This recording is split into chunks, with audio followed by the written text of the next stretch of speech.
So during the first lecture, we have learned what a computer is and why we need to learn about the computers and what's the usage and some evaluation about the computer and basic definition about a computer and also several usages. We have seen some historical milestones in computer evaluation, and we have seen some videos about computer generations, evaluating from the vacuum tube to the modern microprocessor. Vacuum tube, transistors, integrated circuits, very large scale integrated circuits, and microcontrollers, so modern day chips, CPUs. And what is the usage of the computers? And these days, the modern day-to-day applications, how the computers help us in day-to-day activities and use of computers, and especially the characteristics of a computer. So if someone asks to compare a human being with a computer, you can use these characteristics: speed, accuracy, storage, versatility, and automation, right? So during the test, if I ask, you can mention them. And modern applications, so we can apply it to AI and ML, artificial intelligence and machine learning, and to work with cloud computers, cloud computing and big data, and especially in the field of IoT, VR and AR, virtual reality and augmented reality, and to ensure cyber security and privacy protection. So here I have listed some AI tools you can use when you do your academic related work. And here we have some examples for cloud computing platforms. And what about the future trends? So there are some emerging trends of quantum computing, edge computing, and here we have 5G connectivity, and 6G is the upcoming technology. There's a concept called sustainable computing and brain computer interface. Anyway, the summary of the first lesson was computers are essential to work in the modern society. Understanding computers and learning about computers will make you success in your future careers and academic work. And since the computer technology is evaluating day by day, moment for moment, you should continuously learn about those technologies. And there are several challenges and opportunities when it comes to the computer field. So that's about the first session we have done. So let's move on to the second one. Second one is the proper lecture 1. First session, it was on campus 1, and the second one is recorded, then third one is recorded. Now it's the fourth session, I guess. Sorry, it's a third session, right? So in the second one, we have discussed about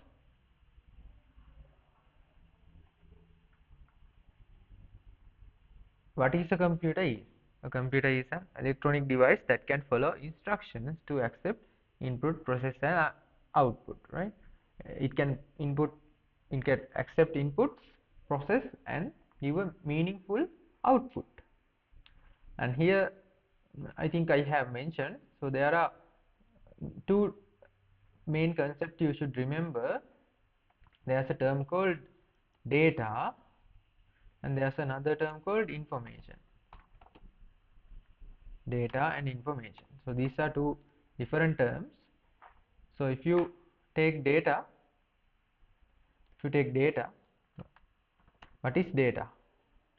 Data is a collection of values, values, they are not meaningful, right? They are not meaningful, and you can't get decisions based on these, on the data, right? You can't get decisions based on this data, right? So that's the data. So as an example, you can mention, so there are several examples, so let me mention some. Think about your weight, think about your height, think about some random names, names names of students, and if you just get a mark sheet, it's not meaningful mark sheet. Or you can add rainfall data, rainfall data throughout a year, throughout a year, throughout a year. Imagine about the weather department, they are collecting data about rainfall throughout a year, right? And likewise, right? So, and what about the um, today, these days we have a discussion, hot discussion about rice, right? Rice prices. So prices of 1 kg rice. So here you can't get a decision based on these things, right? You can't get a decision based on these things. These are random values, just random values, data, right? Data, just random values. You can't get any meaningful thing. You can't do anything based on these things, right? When it comes to information, so there's a term called information. So here these are these are yes, these are derived by the data. Derived means these are constructed, or the information is based on data, based on several data points. We can make information. These are derived by the data. We can get decisions based on these information. So as an example, you can get average rainfall per year in Kandy. It's very specific. So instead of names of students, we can get a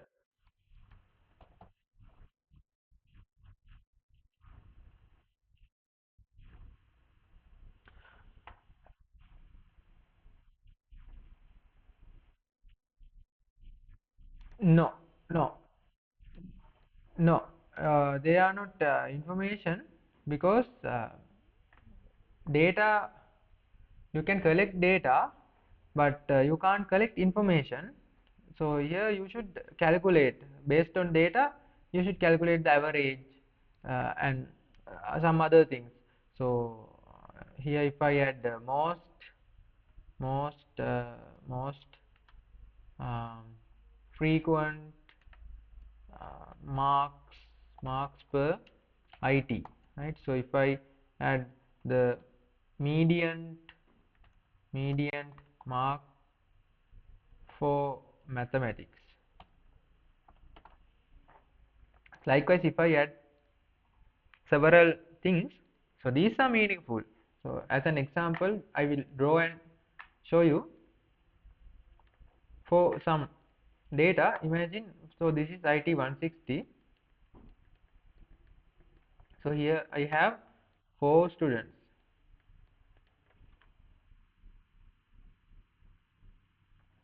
For these 4 students, they have obtained some marks. So the marks are 50, 70, 90 and 60. So these are the marks. So student number 1, student number 2, student number 3, student number 4, they have obtained some marks. This is not meaningful. I can't get an idea about the average marks So the highest marks according to this one. What about now? So we can arrange these marks. So I will arrange these marks according to the ascending order. So the lowest mark is 50 from the student number 1. Then next mark 60 from the student number 4. This unchecked. This one is okay. This not. Then 70 S2, and the last one, the highest mark 90 from the student 3. Now this is somewhat meaningful. This is somewhat meaningful. Still not. Now if I calculate the highest mark is 90. So this is the information. Highest mark is 90. If I take the average, it's going to be 110, 180, 270. 270 is the total. Total is also, we can consider it as a information. Total 270. So here we have 4 students. It means we should divide 270 by 4. Then 270 divided by 2 means 135. 135 divided by 2 is 135, 120, 60, 130, 65, then 67. Yes. So here you can 100, 135, 120, 60, 30, 65, then 135 means 67.5. 67.5. 67.5 is the average. So if I get the average, I can assume normally a student has scored 67 marks out of 100 for my subject IT 160. That's the average mark. And here we can take the median, or the more if we here we can't take because we have 1, 2, 3, 4, 4 data points. If I have another student called S5 who has scored, let's say, 40. So since this is in the ascending order, S5, now I can get the median 1, 2, 3, 4, 5. So 5 means the third one is the middle one, 1, 2, 3. 60 is the median. So that is information. That is information, right? So where sometimes you will learn some statistic subjects or mathematics subjects where you can calculate these things. For this lecture, this was just a example. This was just example. So you won't be evaluated by giving such questions. I hope you got an idea about the data and information. So you can explore more, right? You can explore more. So let me show you some other practical things. Data versus information. Let's go to images. This one is okay.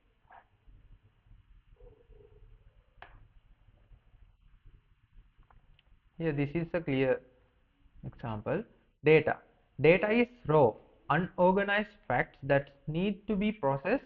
Data can be something simple and seemingly random and useless until it is organized. So the data is not organized and they are raw, and you can't take meaningful decisions based on this data. When it comes to information, when data is processed, so we can apply several methods. So as you see, I have organized them according to their value, according to the ascending order. And when they are structured and presented, it given in a context, it will give us useful information so we can make decisions. So another example,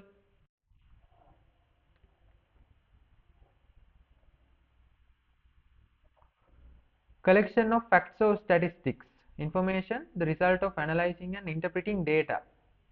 Unorganized, these are organized, can be quantitative, numeric or qualitative, descriptive. No need to worry about those things. Can be used to help make decisions. This is important. So examples for data: number of website visitors, individual customer, survey responses, product price. Just responses.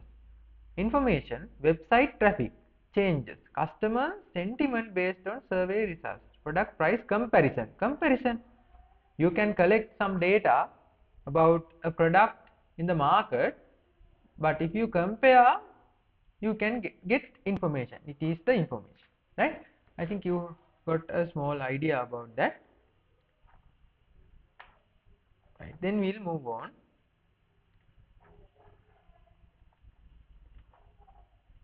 So these are the three main parts of a computer, operations of a computer. You can input data, then expect output. The computer will process and they will give a output. Example: input 1, press plus mark, and 2. Expected result is the total. The computer will add it and the result will be 3. Then it will assign the 3 as the total. Computer consists of hardware, software, and liveware. Hardware, tangible physical parts. Liveware is us. It is the human operator. This is the human operator, and we have software.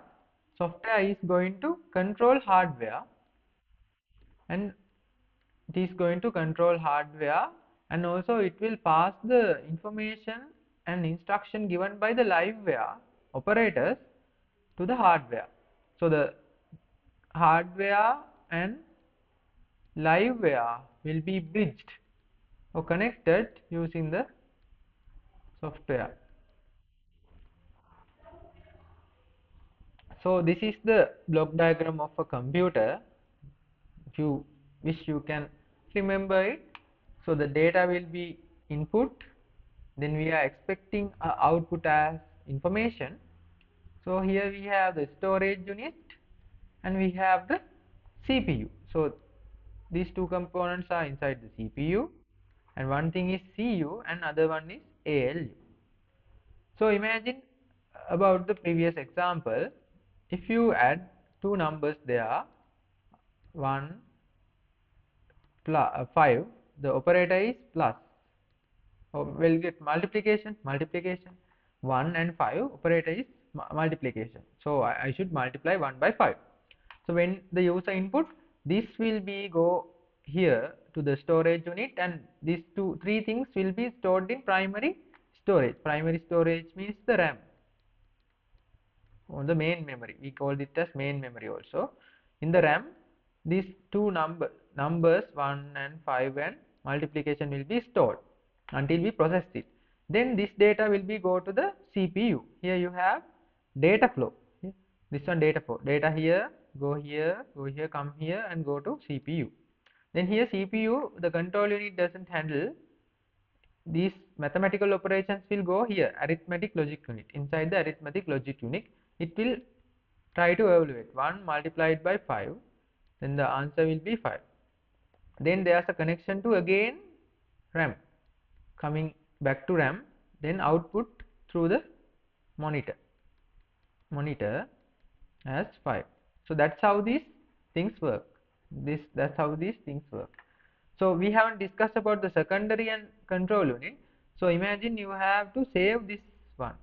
So in that case, this will be saved here in the secondary storage. Secondary storage means hard disk, CD, DVD, pen drive, cloud storage. You can use them. And what about the control unit? When you are typing, you need a keyboard, and you have to have a mouse. So this hardware will be controlled by this thing, control unit, and also the monitor. What about the monitor? So monitor will be controlled by the control unit. That's how a computer works. Then again, another thing, computer, you have hardware and software. We have two: system software and application software. System software, operating system, OS, and device drivers. Operating system examples: Windows, Linux, Mac OS, Android. Likewise, you have several things. Now the newest one, Huawei Harmony OS. Huawei Harmony OS is the newest one. It's Chinese one. And when it comes to device drivers, as it says, imagine you don't have driving license but you own a vehicle. Then in that case you need a driver to drive it. So device drivers will control hardware. Imagine you have bought a printer, but when you connect it to the computer it doesn't work without the driver because the computer doesn't know how to use it. So when you install the device drivers, it will control this printer. That's how the device drivers work. It's easy to remember. And although you have the operating system and the device drivers, you can't sorry you can't you can't you can't edit a document or edit Word document or something, or edit a video using only the operating system, because operating system will control the hardware and it will bridge the gap between the liveware and hardware. It will give the instructions, and it is the main software which will control the computer's components, but it is not meant to edit videos or edit Word documents. In that case, you need special software. So application software is special software. So these are special softwares. So you can use it to do specific things. So what are the specific things? Application programs or application software. What are the specific things? So here you can use MS Word as application software. So here it is to edit documents, edit Word documents. And if you use Premiere Pro, it is for video editing. And if you use Photoshop, PS Photoshop photo editing. Likewise, you have several application software. So what about the calculator? You can't record voice using the calculator. You can only perform calculation. That's about the application software or application programs. Then we have discussed about the hardware, tangible. You can touch them. They are electronic most of the time. Some are mechanical. We call them as devices. Here are some examples. So we can classify the hardware into several categories. We have the input devices, output devices, and two storage devices and one processing thing. Input devices: keyboard, mouse, light, pen, joystick. Output device: the main output device is the monitor, and we have speakers. When it comes to the processor, we have the CPU processor. So it consists of two things, CU and ALU. Primary storage, we call it as the main memory, mostly the RAM and ROM, mostly the RAM. And secondary storage devices. So here we have CD, DVD, Blu-ray, pen drives, NVMe, SSD. Likewise, we have those examples. Here they are in details, so you can read them.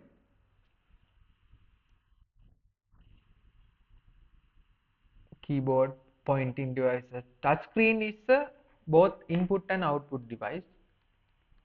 Input and output device.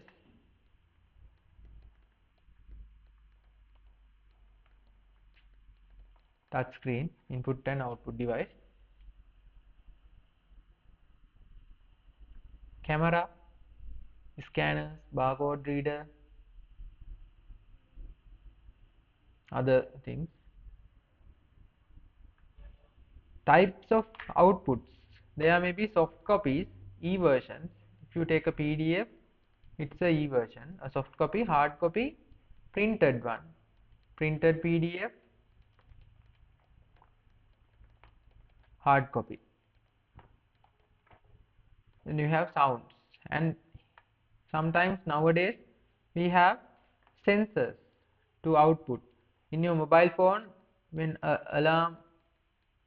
alarm is running, you will have sensors, mechanical sensors. Yes,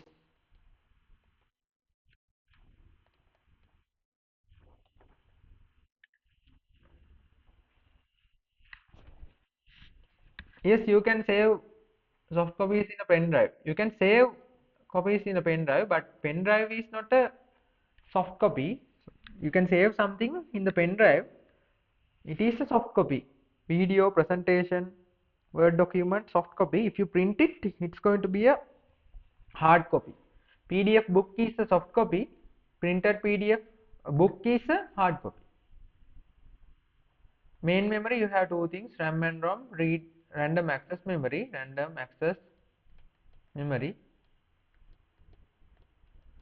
ROM read only memory.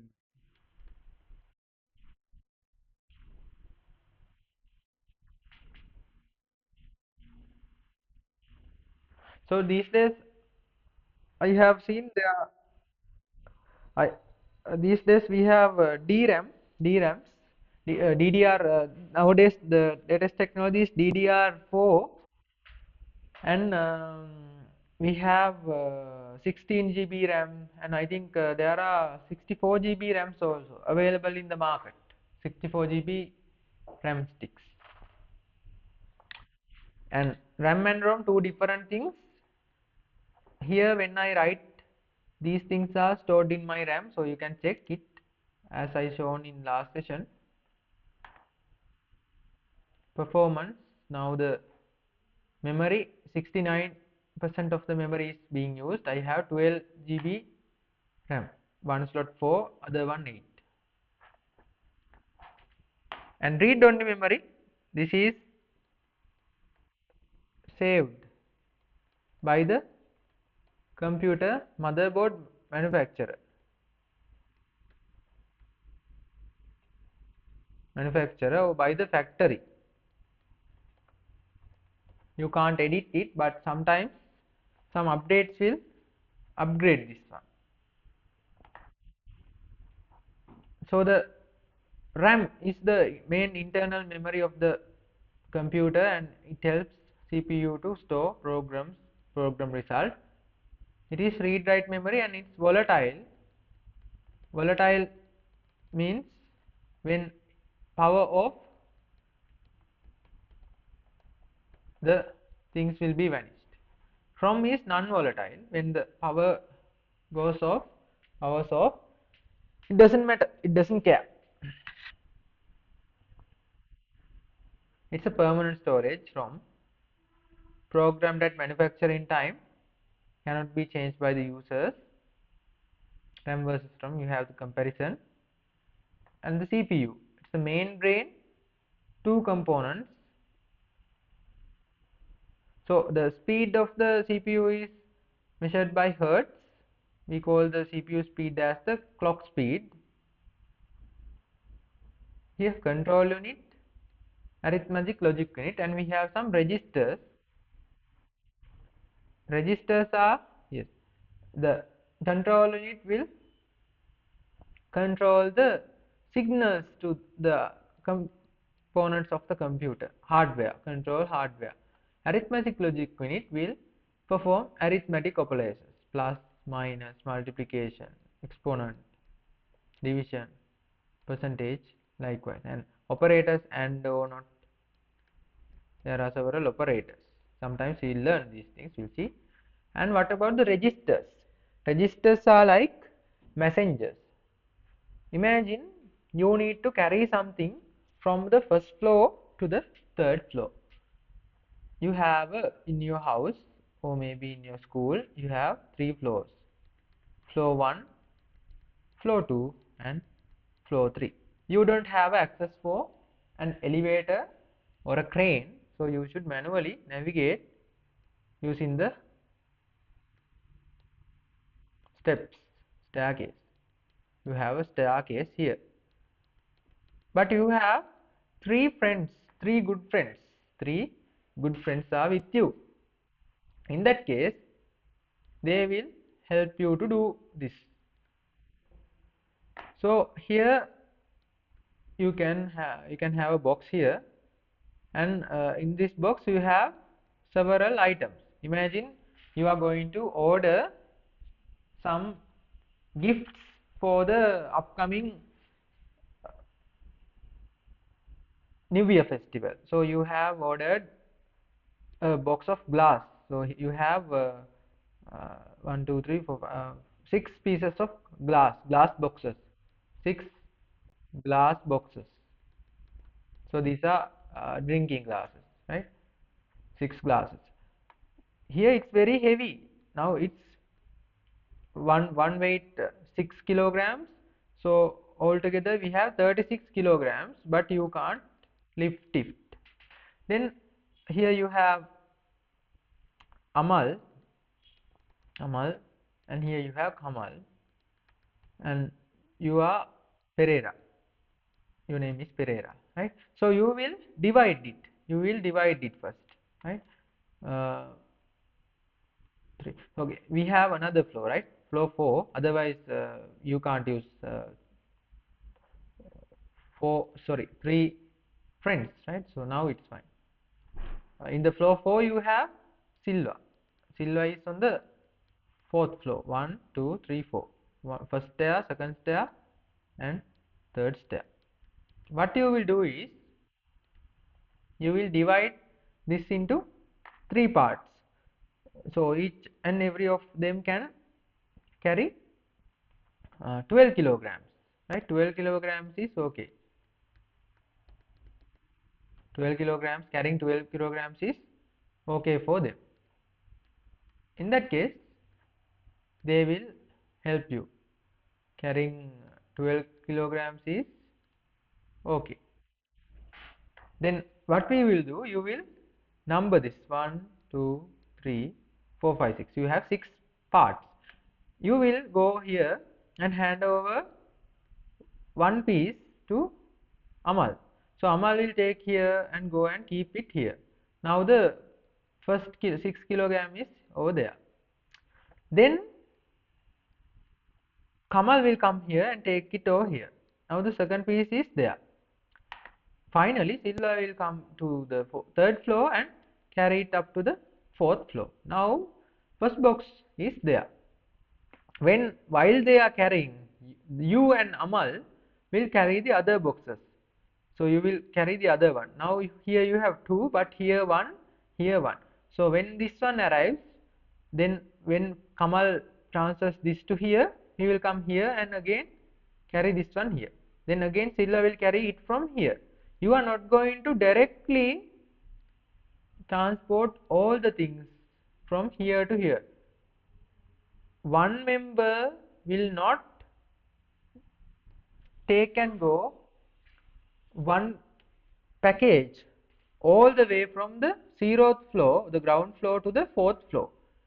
When you do like this, it is very tired, and sometimes you will make accidents because you have to climb 1, 2, 3, 4, 5, 6 stairs, 6 stairs, 6 stairs in a one go. It is very tiring. It's like climbing a hill.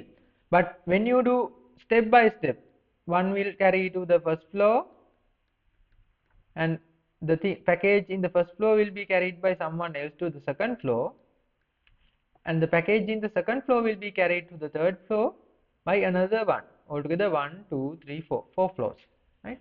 So when you divide a heavy payload into several parts, you can achieve the thing easily. So that's what happens inside the CPU with the help of registers.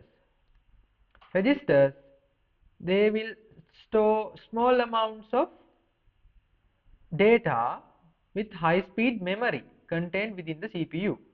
They are used by the processor to store small amounts of data that are needed during processing. So imagine you are the CPU. You can't handle all the things by yourself, but you have 3 good friends. They will help you. So they will help you, but they also can't handle all the things, but you will divide it to several parts and carry easily. I think you got my idea. Any problem with the registers? I hope no, because that was a interactive example. Any problem? No, right. Others, I hope you do not have a problem.